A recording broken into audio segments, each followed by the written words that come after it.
Como é primeiro domingo do mês, a gente tem a ceia do Senhor, as crianças permanecem aqui com a gente. Eu quero convidar você a abrir a sua Bíblia no Salmo 90. Salmo 90 é um salmo conhecido, é pertinho do 91, que talvez seja mais conhecido ainda. E eu quero ler com você esse texto que diz o seguinte: Senhor, Tu tens sido o nosso refúgio de geração em geração. Antes que os montes nascessem e se formasse a terra e o mundo, de eternidade a eternidade, Tu és Deus. Tu reduzes o homem ao pó e dizes: tornai filhos dos homens. Pois 1000 anos aos teus olhos são como o dia de ontem que se foi, como a vigília da noite. Tu os arrastas na torrente, são como o sono, como a relva que floresce de madrugada. De madrugada viceja e floresce, à tarde murcha e seca. Pois somos consumidos pela tua ira e pelo teu furor conturbados. Diante de ti pusestes as nossas iniquidades e sob a luz do teu rosto os nossos pecados ocultos, pois todos os nossos dias se passam na tua ira, acabam-se os nossos anos como breve pensamento. Os dias da nossa vida sobem a 70 anos, ou em havendo vigor a 80. Neste caso, o melhor deles é canseira e enfado, porque tudo passa rapidamente e nós voamos. Quem conhece o poder da tua ira e a tua cólera, segundo o temor que te é devido? Ensina-nos, vamos ler juntos? Ensina-nos a contar os nossos dias, para que alcancemos coração sábio. Volta-te, Senhor, até quando? Tem compaixão dos teus servos, sacia-nos de manhã com a tua benignidade, para que cantemos de júbilo e nos alegremos todos os nossos dias.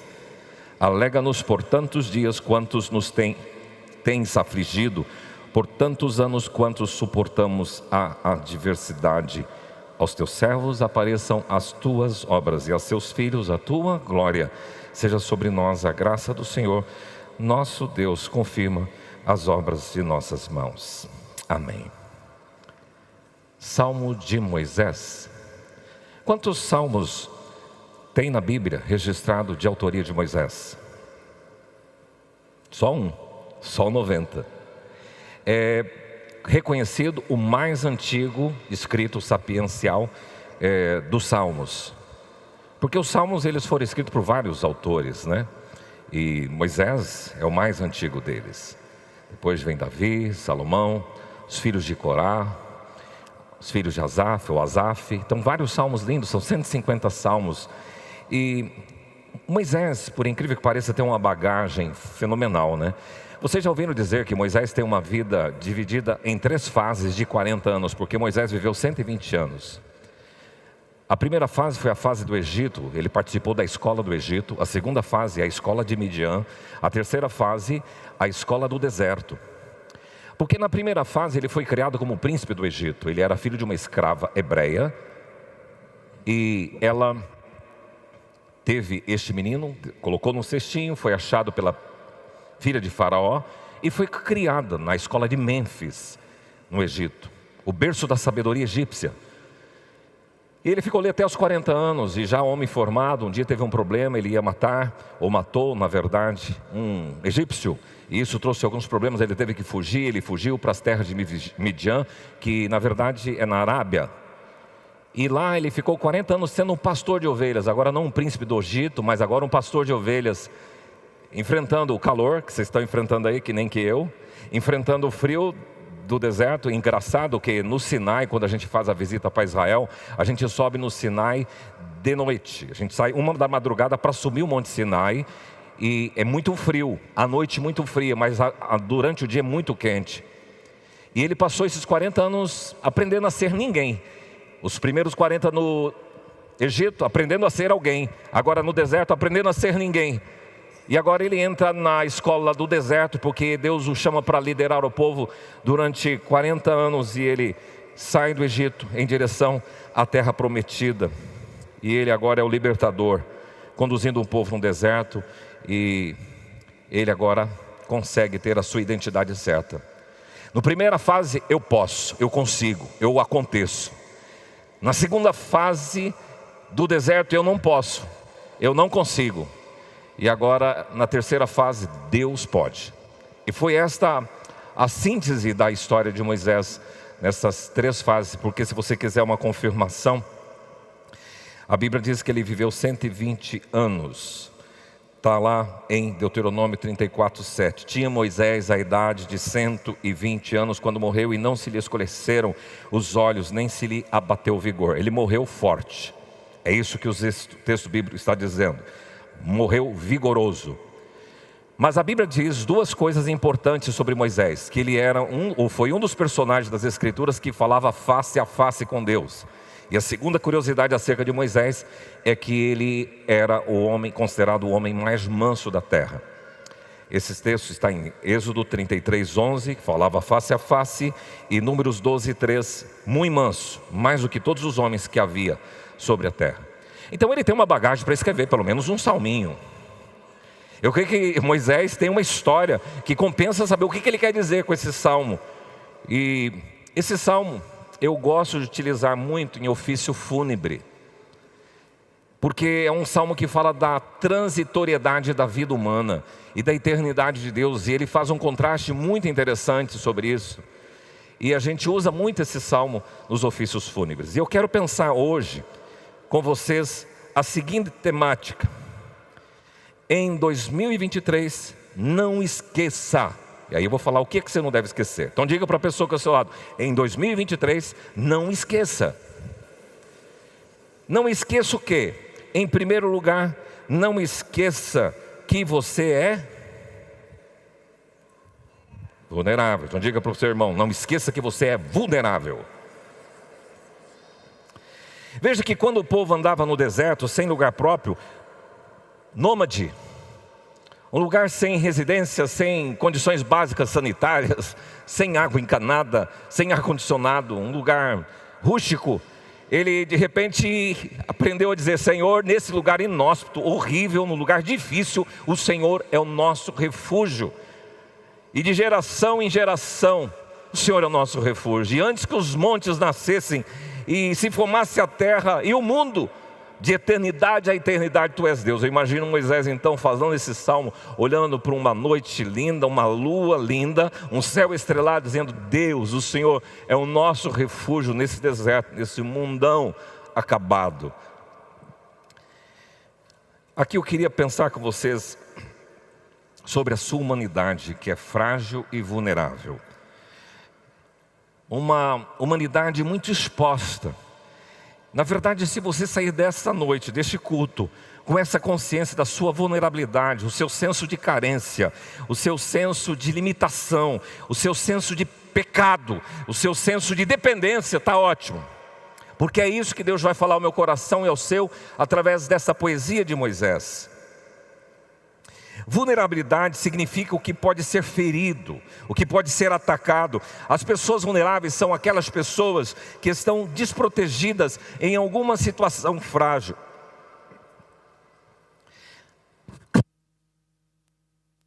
Assim era o povo peregrinando no deserto durante esses 40 anos, essa sensação de fragilidade e de vulnerabilidade. E assim é a sua vida neste mundo, porque ninguém pode, de sã consciência, dizer: eu estou protegido, eu estou seguro no bairro onde eu estou, na cidade onde eu estou, no país onde eu estou, no contexto político que eu estou. Ninguém pode dizer que está seguro no contexto econômico. E é essa sensação de vulnerabilidade que você precisa sentir para entender o que Deus quer falar.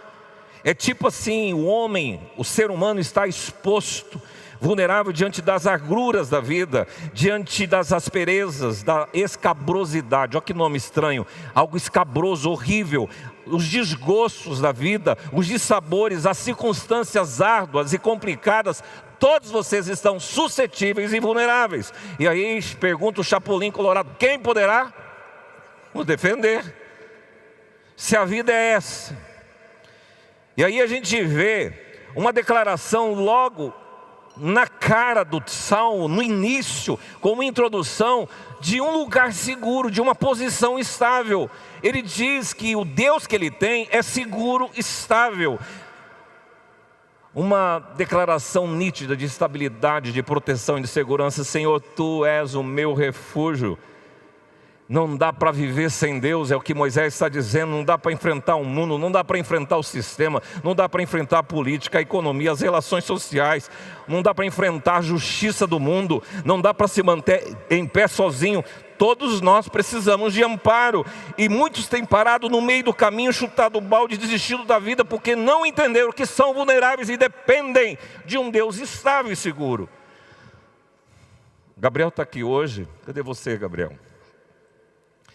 Cadê você? Quando você nasceu, cara, estava assistindo o parto da sua mãe, eu vi ela presa, porque toma uma anestesia, os médicos amarram as mãos naquela época, não sei se ainda faz isso. E quando ela foi dar à luz, nesse método de tirar o filho, o que eu lembrei foi de um hino antigo que diz assim: com tua mão, segura bem a minha, pois eu tão frágil sou, ó Salvador, sem teu amparo, eu não posso dar jamais um passo. Deus, os médicos e você, né, aí nesta mesa cirúrgica para ganhar esse neném, é a mão do Senhor que vai te dar segurança. E eu não atrevo a dar um passo sequer sem a consciência da minha vulnerabilidade e da minha dependência de Deus. E esse salmo então declara: Deus que você tem é um Deus refúgio. A palavra significa o Deus que te protege da chuva, o Deus que te protege do temporal, o Deus que te protege do perigo, o Deus que te protege da falsidade, o Deus que inclusive no outro salmo diz: Deus é o refúgio bem presente, socorro na angústia. Deus é a minha fortaleza e o socorro bem presente nas tribulações. Então veja a palavra que ele usa: refúgio, fortaleza e socorro. Deus como refúgio é que ele protege do temporal. Deus como fortaleza. Até achei interessante porque havia um filme antigo chamado O Mágico de Oz. E a palavra que usa aqui, fortaleza hebraica, é Oz. É uma palavra que significa poder. Deus, o Senhor é meu poder. O Senhor é a minha força. O Senhor é a minha força psicológica. O Senhor é a minha força física. O Senhor é a minha força emocional. O Senhor é o meu refúgio, fortaleza e socorro. E eu gosto muito dessa palavra porque Ebed é uma palavra hebraica que fala do ajudador, do consolador. É a presença do Espírito Santo que vocês acabaram de pedir. Espírito Santo que desce como fogo e incendeia a minha vida. Eu preciso de ti, Consolador, porque o Senhor é o meu refúgio, o Senhor é a minha fortaleza e o Senhor é o meu ajudador, o meu socorro. Você já fez seguro de vida? Se não fez, recomendo que faça. É importante para não deixar sua família desprotegida. Mas eu quero apresentar para vocês o seguro de vida que te dá uma cobertura completa, uma cobertura total e limitada, sem carência. É Deus. Deus é o socorro, Deus é a fortaleza, Deus é o refúgio. Mas além de ser um Deus refúgio, é um Deus eterno. É um Deus que vem lá do passado, de geração em geração. Inclusive ele repete propositadamente, de geração em geração, de eternidade a eternidade: tu és Deus. Neste salmo, na Septuaginta, que é a tradução grega para as Escrituras, a expressão eternidade a eternidade, é utilizada uma palavra grega para tempo, que é aion. Tem 3 palavras gregas que são traduzidas para tempo. Quais são? Cronos, kairos e aion. O cronos é esse tempo que vocês têm, dias, meses, anos, hora, minuto. Segundo, tempo cronos. O kairos é o tempo oportuno, é a hora certa. Mas o aion é o tempo de longuíssimo prazo, quando se fala séculos dos séculos, de geração em geração. Então ele está dizendo assim que Deus está além do tempo, ele de eternidade a eternidade. E quando você vê esse tempo de longuíssimo prazo, e você vive 30, 40, 60, 100, 80 anos, você vê, pensando num mundo que já tem alguns milhares de anos, quão pequeno você é, quão vulnerável e frágil você é. Entra ano, sai ano, geração vai, geração vem, o sol nasce, o sol se põe, dias, semanas, meses, estações, anos, séculos, milênios. Estamos em 2023, e daqui uns dias você está fazendo um projeto para 2030, 2040, e assim vai, se o Senhor Jesus não voltar. Então a vulnerabilidade é exposta nesse salmo. de geração em geração, ter descendentes que servem ao Senhor, o Deus de Abraão, o Deus de Isaac, de Jacó. Meu amigo, uma coisa importante é você dar um legado para a sua família. É uma coisa boa para você desejar em 2023, eu quero minha família convertida a Jesus. Eu quero que uma descendência minha siga a mesma linhagem que os meus filhos, os meus netos, os meus bisnetos, todos que vierem depois de mim, sejam abençoados do Senhor. E alguém vai dizer de geração em geração: Tu és Deus. A palavra eternidade é isso, algo de longo prazo, para todos os tempos. E os 1000 anos aos teus olhos, Senhor, são como o dia de ontem, que se foi como a vigília da noite. Você está preocupado com os próximos 4 anos, e olha, um dia para o Senhor, ou 1000 anos é como um dia. Então 4 anos vai passar rápido. O que vai acontecer? Se você está inquieto com relação a tudo que pode acontecer no mundo, saiba que Deus é Deus do tempo, e está acima de todas as coisas. Portanto, não esqueça que você é vulnerável e frágil. Um dos salmos que eu gosto de lembrar sempre é uma declaração do salmista que diz assim: eu sou pobre e necessitado, mas o Senhor cuida de mim. Diga assim: eu sou pobre e necessitado, mas o Senhor cuida de mim. Então, meu amigo, em 2023, não esqueça que você é vulnerável. Em segundo lugar, não esqueça que você é limitado. Eu mandei um arquivo, vocês nem percebem isso porque a gente faz uma conduta interna. Eu mandei um arquivo, colocaram um arquivo todo diferente daqui. Estou tentando corrigir aqui, o pessoal não pegou meu arquivo. Mas vamos lá. 2023, não esqueça que você é limitado. Nós o encontramos no versículo 3, se você está com a sua Bíblia aberta, versículo 3 a 6, versículo 9 e 10. O que é a vida? E aqui ele declara a limitação humana. Primeiro, versículo 3, a vida reduzida ao pó. Tu reduzes o homem ao pó e dizes: tornem filhos dos homens. A palavra para filhos dos homens é Ben Adão, filho de Adão. E a palavra Adão quer dizer vermelho, tingido de vermelho. É o típico morador de Dourados que anda com o pé no chão, pé vermelho. Isso é Ben Adão, filho de Adão. Saiba você que a sua humanidade tem prazo de validade. Você está entrando em 2023, mas ninguém sabe se 2024 você estará. Nem eu sei sobre mim, nem você a seu respeito, só Deus sabe. Mas tem um prazo de validade. O seu corpo vai se decompor, você vai se desmanchar, deteriorar, virar pó.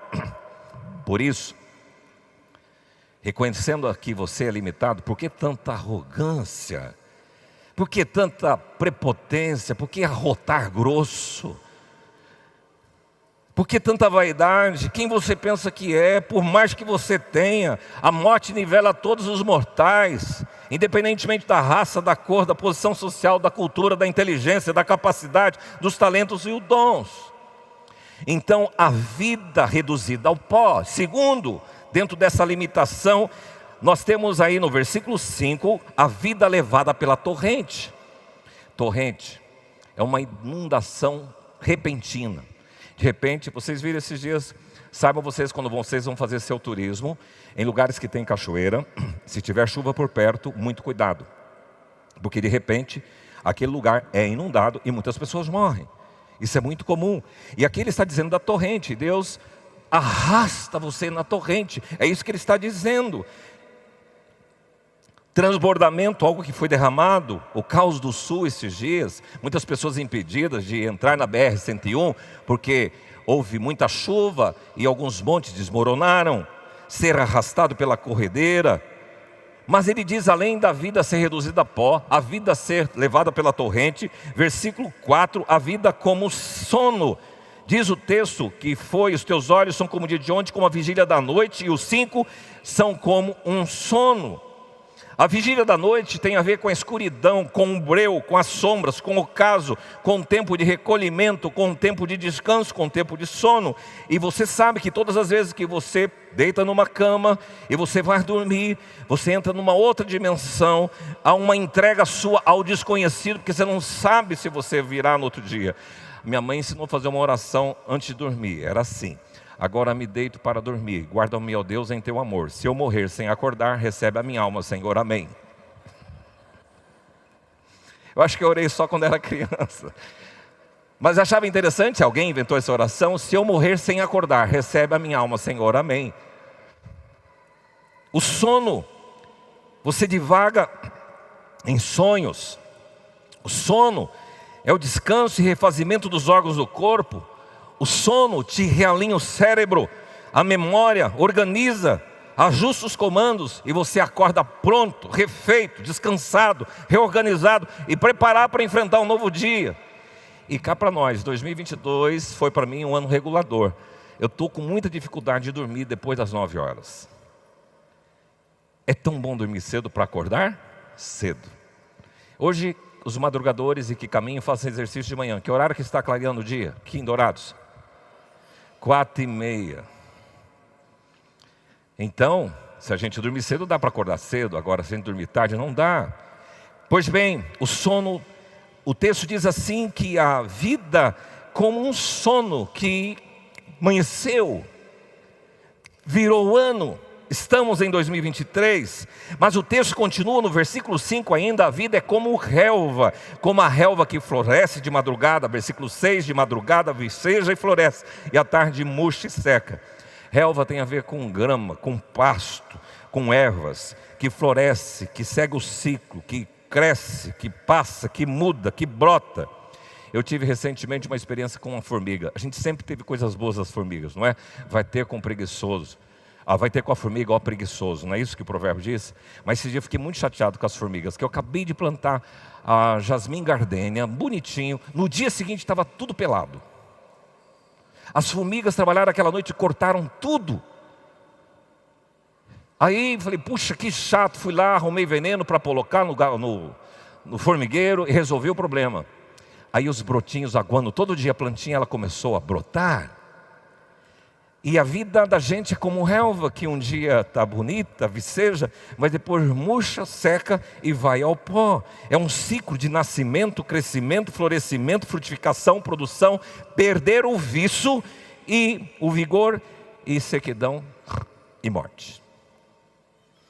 Mas a vida, além de ser como um sono, a vida ser reduzida ao pó, a vida levada pela torrente, a vida como relva, o texto aqui ainda continua, a vida é como um breve pensamento, versículo 9, todos os nossos dias se passam na tua ira, acabam-se os nossos anos como um breve pensamento. Outra tradução diz como um conto ligeiro. A sua vida é um conto ligeiro. A sua vida é uma neblina que um dia amanhece, daqui a pouco ela some, se dissipa e nós voamos.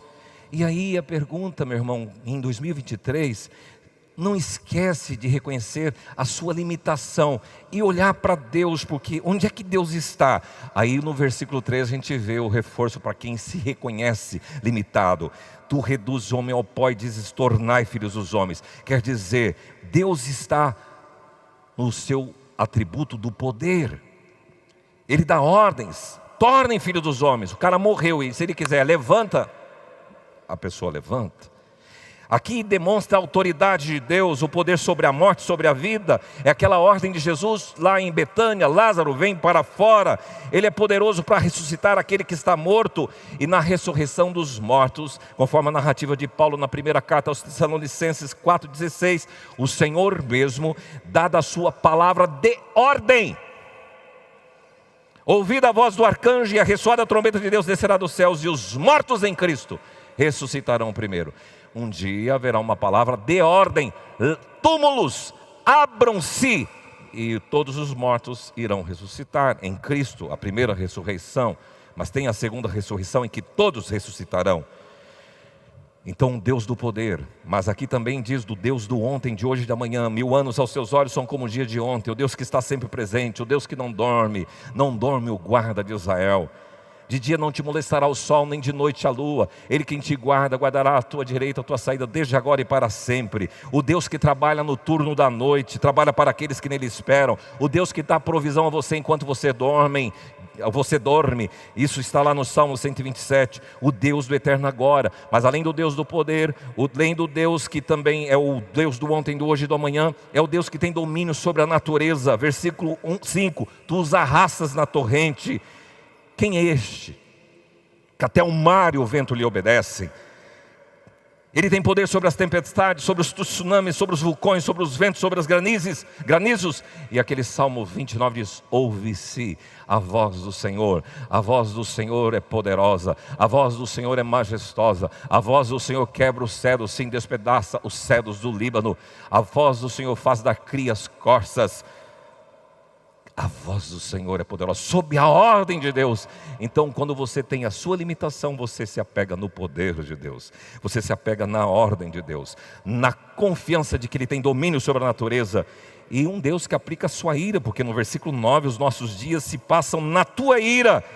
Eu não gosto desse atributo de Deus. Eu gosto da graça, da bondade, do amor e da misericórdia. Mas ira, a ira é a forma de Deus aplicar a justiça sobre tudo aquilo que infringe as suas leis, os seus mandamentos. Eu já falei para vocês e gosto de repetir, Salmo 7:11. Repita comigo: Deus é justo juiz. Deus que sente indignação todos os dias. Deus irado, indignado com o quê? Com pecado. Quando Ele olhou para Sodoma e Gomorra, deu náuseas. Quando Ele olhou para a terra pervertida, e depois tirando Noé, aquilo trouxe mal-estar. Então não queira enfrentar a ira divina. Reconheça a sua limitação, entenda isso, mas não brinque com Deus. Há um texto do Hebreus 10:31, horrível é cair nas mãos do Deus vivo. Por favor, em 2023, em nenhum tempo da sua vida, brinque com Deus. Não brinque com Deus.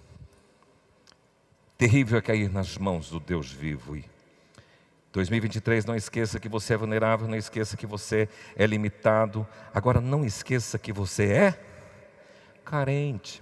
Passa a mãozinha no coleguinha seu aí. Carente. Cuidado, não é só para quem é conhecido, senão vai dar interpretação esquisita aí. O versículo 7, 10 e 12. A gente vê aqui 3 palavras que eu queria mencionar para vocês. Quais são? Consumido, conturbado e cansado. Repita comigo: consumido, conturbado e cansado. A carência humana está nessas 3 palavras. Consumidos pela tua ira, quer dizer gastos, falhos, usados, exaustos. É como o salmista diz: não fosse o Senhor que esteve ao nosso lado, Israel que diga. Não fosse o Senhor que esteve ao nosso lado quando os homens se levantaram contra nós e nos teria engolido vivos quando a sua ira se acendeu contra nós. As águas nos teriam submergido e sobre a nossa alma teria passado a corrente. Carência por causa da exaustão, do consumo, do gasto, do viver. Mas o versículo continua: conturbados, quer dizer perturbados. As pessoas são carentes porque estão alarmadas, aterrorizadas, ansiosas, com medo, nervosas, assustadas e assombradas pelo furor de Deus e pela situação do mundo. Mas o texto aqui diz também cansado. Veja aí no versículo 10: os dias da nossa vida sobem a 70 anos, em havendo vigor 80. Neste caso, o melhor deles é canseira e enfado. Uma vez eu visitei um homem no aniversário de 90 anos. E ele falou assim para mim, ele estava desgostoso da vida. Não é com todo mundo que acontece isso. Mas ele disse assim: se você quiser desejar mal a alguém, peça para Deus dar mais de 90 anos para ele. Ele sofria e ele pensou que todo mundo é assim. Mas nesses dias atrás eu vi uma senhora de 98 anos, no esporte espetacular. Todos os dias ela nada 1 hora. Ela é uma descendente judia. E ela 1 hora por dia, 98 anos nadando. Mas, vamos falar a verdade, depois dos 50 a gente já começa a sentir diferença, é ou não é?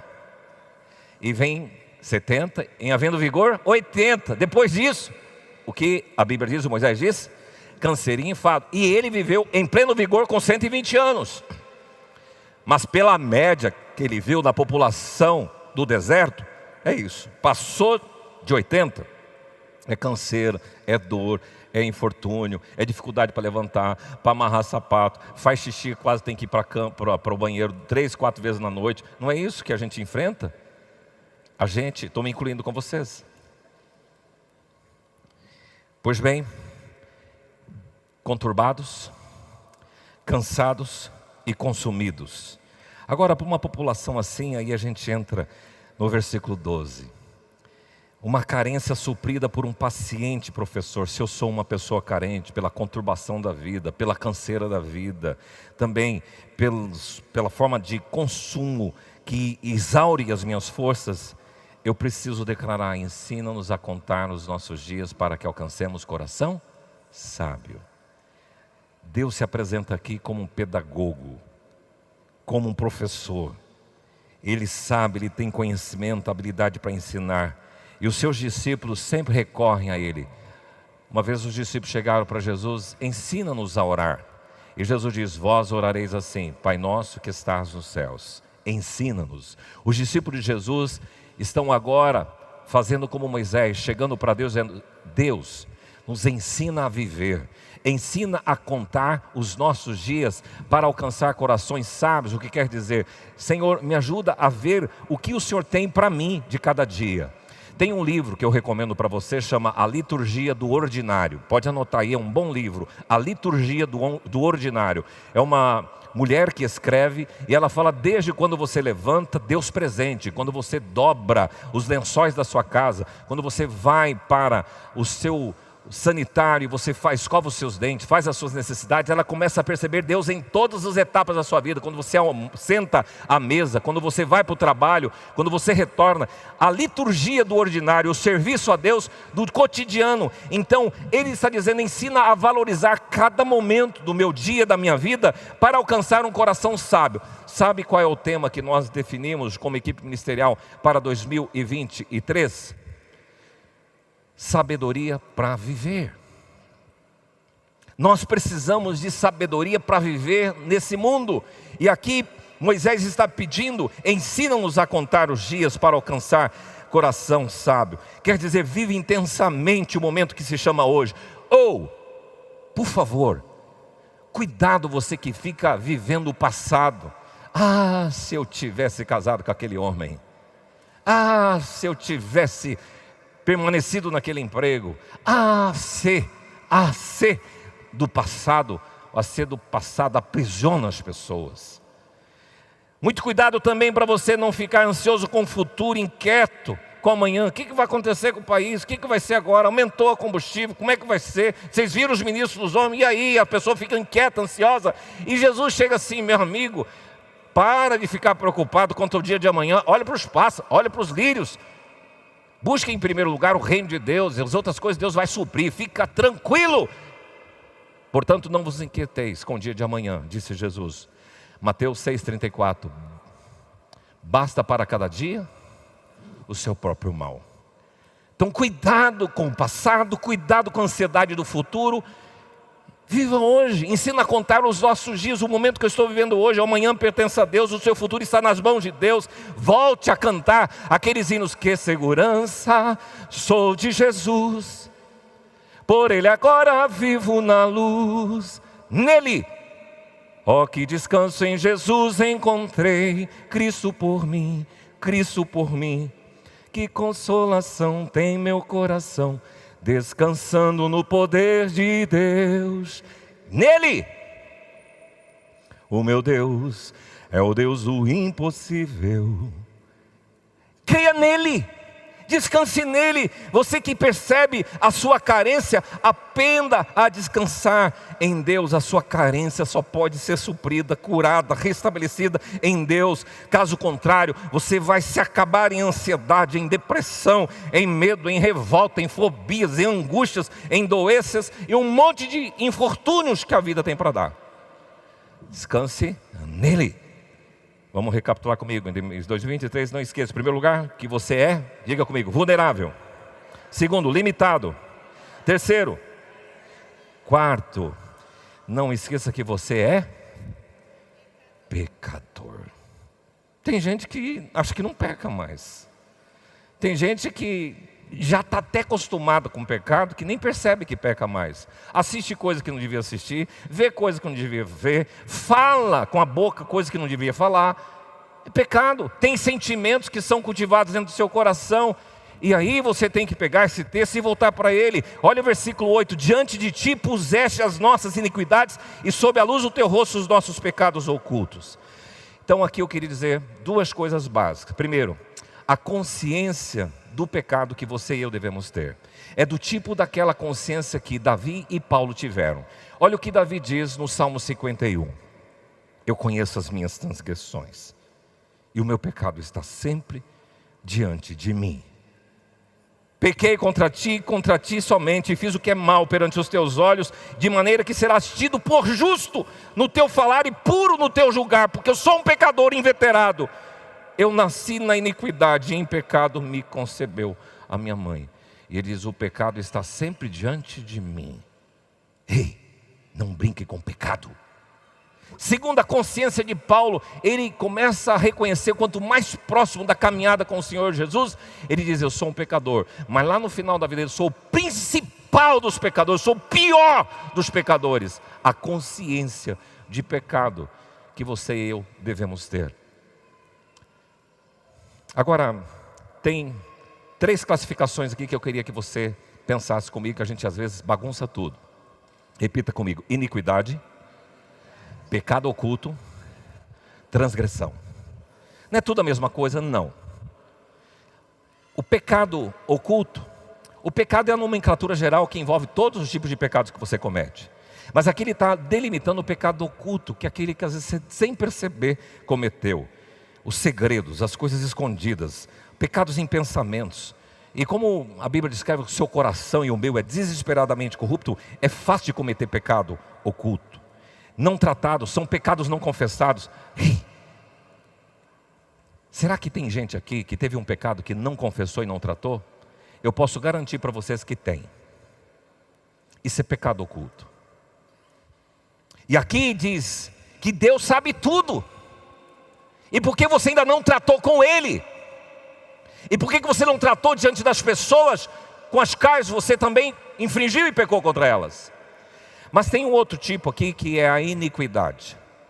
A palavra iniquidade, inclusive no Isaías 53, diz que Ele sarou, pelas suas feridas somos sarados, das transgressões e da iniquidade. A iniquidade tem a ver com hematoma. Hematoma, que é isso? Você machucou, está ferido por dentro. A iniquidade é parecido com isso. Eu ouvi certo pregador falando sobre isso, achei interessante. É aquele sangue parado, isso é iniquidade. A palavra aqui é uma palavra cosmética, né? Avon, a palavra hebraica. Tem a ver com perversidade, depravação, iniquidade, culpa, algo que está dentro de você. A gente critica o mundo pela corrupção sistêmica, mas aqui o hematoma dentro de você é uma corrupção endêmica, está dentro do seu coração. E ele está dizendo da iniquidade. Ele te sara dos pecados ocultos, da iniquidade e da transgressão, porque a transgressão é diferente em quê? Transgressão é quando você tem uma lei, você infringe e você desobedece, você se rebela contra aquela lei. Então tem uma lei de Deus: não roubarás. Você roubou, você transgrediu a lei. E se você conhece ou não a lei, e se alguém te pegar e você conhecendo ou não, você vai preso do mesmo jeito, porque você transgrediu a lei, mesmo conhecendo ou não conhecendo. É importante que você conheça a palavra de Deus. Agora, qual é a solução para um homem pecador e mulher pecadora como você e eu? Um Deus que convida ao arrependimento. Hoje vocês vão participar da ceia. Vocês têm que estar preparados para isso. Vem, vamos conversar, diz o Senhor. Ainda que os seus pecados sejam como o escarlate, eles se tornarão brancos como a neve. Ainda que eles sejam como o carmesim, eles se tornarão como a lã. Se você quiser e se você me ouvir, diz o Senhor, você vai comer o melhor desta terra. Mas se você for rebelde, será devorado a espada, porque a boca do Senhor o disse. Vem, vamos tratar esse pecado. Por isso que a conclamação do profeta de Isaías 55:7, deixe o perverso o seu caminho, e o iníquo os seus maus pensamentos, converta-se ao Senhor, que se compadecerá dele, e volte para o nosso Deus, porque Ele é rico em perdoar.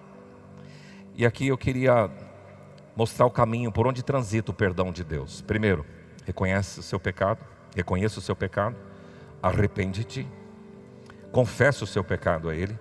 Confessar, né? Senhor, pessoal, para de orar por atacado. Senhor, perdoa a multidão dos meus pecados. que multidão dos meus pecados? Se você já confessou ontem, tem ainda uma multidão, todo dia você pega um monte. Para de orar errado. Tem muita gente que não sabe o que está orando. Perdoa o meu pecado. Confessar e dizer, qual é o pecado? Eu menti, eu xinguei, eu tratei mal fulano, eu desobedeci meu pai e minha mãe, eu fiz um mau negócio, eu dei o calote. Confessa o pecado. Então vamos lá. Arrependimento, reconhecer o pecado, arrependimento, confissão e abandona o pecado. Vai, disse o Senhor Jesus para a mulher adúltera, vai e não peques mais. Quer dizer, toma postura. Não vai ficar devendo para o irmão. Irmãos, deixa eu falar para vocês, eu recebi esse ano algumas ligações de gente, pastor, tem um membro lá da sua igreja, tal, pessoa dando calote na cidade, nome sujo. Meu irmão, não envergonha mais o nome de Jesus. Eu até usei uma expressão, preocupado um pouco com a imagem da igreja, mas não é a imagem da igreja, estou preocupado com o testemunho que você está dando acerca de Jesus Cristo na sociedade. Jesus é caloteiro? Jesus paga a conta? Jesus dá a palavra e não cumpre? Então se você está fazendo isso, errado, meu irmão, arrepende-te hoje e não faça a gente passar vergonha. E aí quando você vai confrontar, aprendi esses dias uma diferença entre afronta e confronto.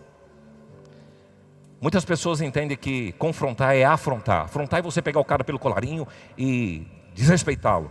Mas se você chegar para ele confrontando você, meu irmão, está fazendo uma coisa que está sendo ruim, é confronto. Só que essas pessoas entendem tudo como afronta. O confronto é saudável, afronta não. Então aprenda a confrontar e aprenda a ser confrontado. E por último lugar, em 2023 não esqueça que você é dependente. Aí eu queria fechar com os versículos de 13 a 17, só vou mencionar por causa do horário. Um pedido de clemência. Uma pessoa dependente, ela chega para Deus e diz, Deus, até quando? Volta-te. Retorna para a minha vida. Não me deixe só. Não me abandone. Repara a minha vida. Não demore. É a oração do salmista por um avivamento. Restaura, Senhor, a nossa sorte. Faze resplandecer o teu rosto sobre nós e seremos salvos. Quer dizer, Deus fica contente com a minha vida. Quer olhar para você, que quando Deus olhar para a sua vida, Ele fique contente, Ele dê um sorriso. Mas quando Ele olha para muitas de nossas vidas, Ele fica triste. E o rosto dele não resplandece. Então lembra-te que você depende do perdão de Deus, da clemência dele.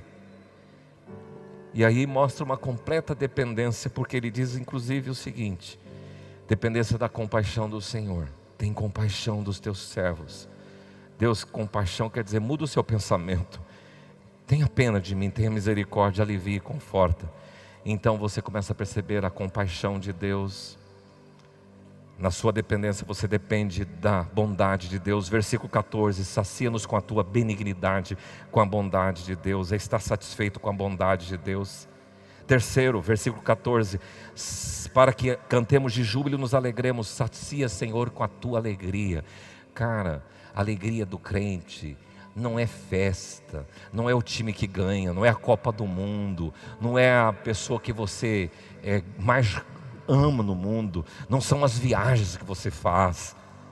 A alegria do cristão está em Cristo. A alegria do Senhor é a nossa força. Alegrai-vos sempre no Senhor. Essa alegria que vem do alto. Versículo 16, receba dele a revelação da glória do Pai. Olha o que diz 16, aos teus servos apareçam as tuas obras, a seus filhos a tua glória. Deus, cada dia eu posso olhar e ver, nossa, isso é obra de Deus, nossa, isso é glória de Deus, nossa, que realização. Tem o dedo do Pai, é o arquiteto do universo, é o Deus que cuida de todas as coisas. É o escultor, é o pintor. Olha, meu irmão, eu sou um grande admirador da natureza. E todas as coisas que eu vejo, eu falo, a mão de Deus está ali. Eu olho por uma planta e vejo Deus fazer o viço, eu falo, Deus está aqui. Superabundante graça, seja sobre nós a graça, e seja sobre nós a bênção. Estava no Banco do Brasil, e eu tinha que tomar uma decisão. Talvez eu ia sair do banco para ser ministério integral. Eu estava em crise. Procurei um pastor, Luiz Ricardo, e a gente conversou muito, oramos juntos. E ele usou esse salmo: confirma as obras das nossas mãos. Sim, confirma as obras das nossas mãos. Ele disse assim: Deus tem confirmado o seu ministério bivocacionado? Eu falei, tem. Eu trabalhando numa empresa e trabalhando no ministério? Ele falou, tem. Ele falou, então Deus está confirmando o seu ministério. O que você precisa nessa dependência de Deus é que Deus confirme tudo o que você faz. Confirma as obras das suas mãos. Diga para Deus nesta hora, repita comigo assim: Deus, confirma as obras das minhas mãos. Vamos fechar. Em 2023, não esqueça, não lembra sempre do Salmo 90. Não esqueça que você é vulnerável. Não esqueça que você é carente. Não esqueça que você é limitado. Você é um pecador. Não esqueça que você é dependente da graça, da bondade, da alegria, da misericórdia do Senhor e da compaixão dEle. Vamos ficar em pé.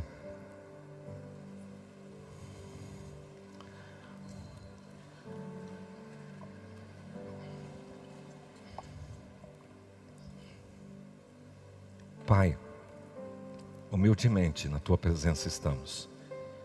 Moisés já foi há muito tempo atrás, mas ele deixou esse registro que me chama muita atenção para a minha vida.